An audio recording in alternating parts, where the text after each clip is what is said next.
Doctor Chandravathi, senior consultant dermatologist at care hospital, Banjara hills. చాలామందికి skin care చాలామందికి తెలియదు.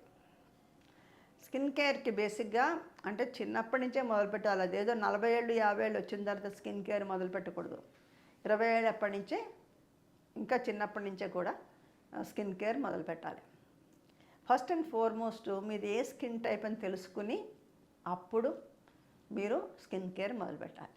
మీది డ్రై స్కిన్నా, ఆయిలీ స్కిన్నా, మిక్స్డ్ అంటే కొన్ని చోట్ల డ్రై, కొన్ని చోట్ల ఆయిలీనా, నార్మల్ స్కిన్నా, ఇలా మనం తెలుసుకుంటే కానీ మనం ఏ టైప్ ఆఫ్ ప్రోడక్ట్స్ మనం వాడుకోగలము, ఏ టైప్ ఆఫ్ సబ్బులు మనం వాడుకోగలము, ఏ టైప్ ఆఫ్ కాస్మెటిక్స్ మనం వాడుకోగలము అన్నది మనకు తెలుస్తుంది.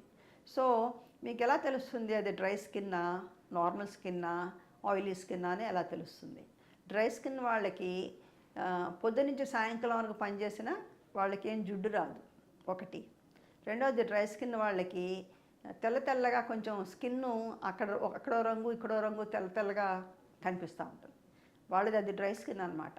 సో చాలామంది మా దగ్గరికి డ్రై స్కిన్ వాళ్ళు ఎలా వస్తారంటే మొహం మీద తెల్లమచ్చలు వస్తున్నాయని చెప్తుంటారు, అలా వస్తుంటారు. So most of the time dry skin వాళ్ళకి ఈ తెల్లగా కొంచెం స్కిన్కి అక్కడక్కడ కనిపిస్తూ ఉంటాయి. సో ఇది డ్రై స్కిన్ అని అనుకోవాలి. అలాగే ఆయిలీ స్కిన్ ఇది చాలా ఈజీ.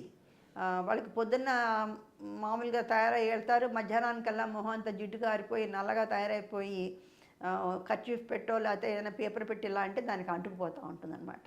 సో ఆయిలీ స్కిన్ చాలా ఈజీగా తెలిసిపోతుంది మీకు. అలాగే నార్మల్ స్కిన్కి ఈవినింగ్ అయినా కూడా నీట్గా ఫ్రెష్గా ఉంటుంది. ఇలా మచ్చలు, తెల్ల మచ్చలు అలాంటివి ఏమి ఉండవు, అవి నార్మల్ స్కిన్. అలా కాకుండా కొంతమందికి మిక్స్డ్ ఉంటుంది. చీక్స్ మీద ఏమో డ్రైనెస్ ఉంటుంది, సెంట్రల్ పార్ట్ ఆఫ్ ద ఫేస్లో అంటే ముక్కు దగ్గర వాటి దగ్గర మటుకు కొంచెం ఆయిల్ ఎక్కువగా ఉంటుంది. వాళ్ళకి మిక్స్డ్ టైప్ ఉంటుందన్నమాట.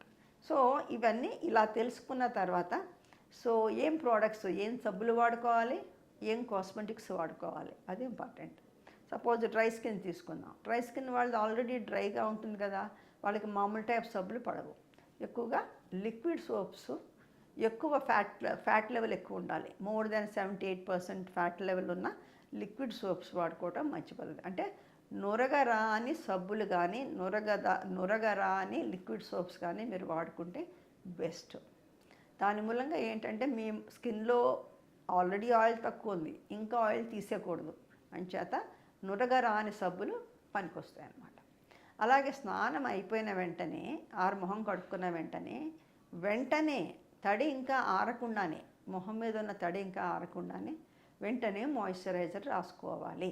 డ్రై స్కిన్ ఉన్నవాళ్ళు అలా రాసుకుంటే చాలా కంఫర్టబుల్గా మీకు ఉంటుంది. అలాగే కాస్మెటిక్స్ వాడేటప్పుడు కూడా డ్రై స్కిన్కి కాస్మెటిక్స్ వాడేటప్పుడు కొంచెం cream based ointments, cream based తీసుకోవాలి. Lotion based, gel based dry skin వాళ్ళకి పనికిరాదు. మీరు క్రీమ్ బేస్డ్ కానీ ఇంకా ఎక్కువ కావాలంటే ఆయింట్మెంట్ బేస్డ్. ఓకే, ఈ 2 రకాలు. అంటే క్రీమ్ బేస్డ్లో వాటర్ ఇస్టు ఆయిల్ 50-50 ఉంటుంది. వేరేజ్ ఆయింట్మెంట్ బేస్డ్ అంటే 70% ఆయిల్ ఉంటుంది, 30% వాటర్ ఉంటుంది. అది మీకు మీ స్కిన్కి తగ్గట్టుగా అది చూసుకుని ఇవి వాడుకోవాలి. లోషన్స్, జెల్స్ మీరు వాడకూడదు. అలాగే కొంతమంది ఈ స్కిన్ డ్రైయింగ్, ముల్తానా ముట్టి అలాంటివన్నీ పెట్టుకుంటారు, అవి మీకు పడవు. డ్రై స్కిన్ వాళ్ళకి పడవు, అవి గుర్తుపెట్టుకోండి ఇవన్నీ. నెక్స్ట్ ఆయిలీ స్కిన్ వాళ్ళు సబ్బులు, మామూలు రెగ్యులర్ సబ్బులు రోజుకి 2-3 సార్లు ఫేస్ తోటి వాష్ చేసుకోవాలి, ఎందుకంటే వాళ్ళు ఆయిలీనెస్ తీసేయాలి. అలాగే వీళ్ళకి lotion based, gel based creams, cosmetics use చేసుకోవాలి. సో ఇవి చాలా చాలా ఇంపార్టెంట్. ఇవన్నీ తెలుసుకుని దీన్ని బట్టి మీరు మీ స్కిన్ టైపు, మీ స్కిన్ తత్వాన్ని తెలుసుకుని దాని ప్రకారంగా మీరు సబ్బులు కానీ కాస్మెటిక్స్ కానీ వాడుకోవాలి.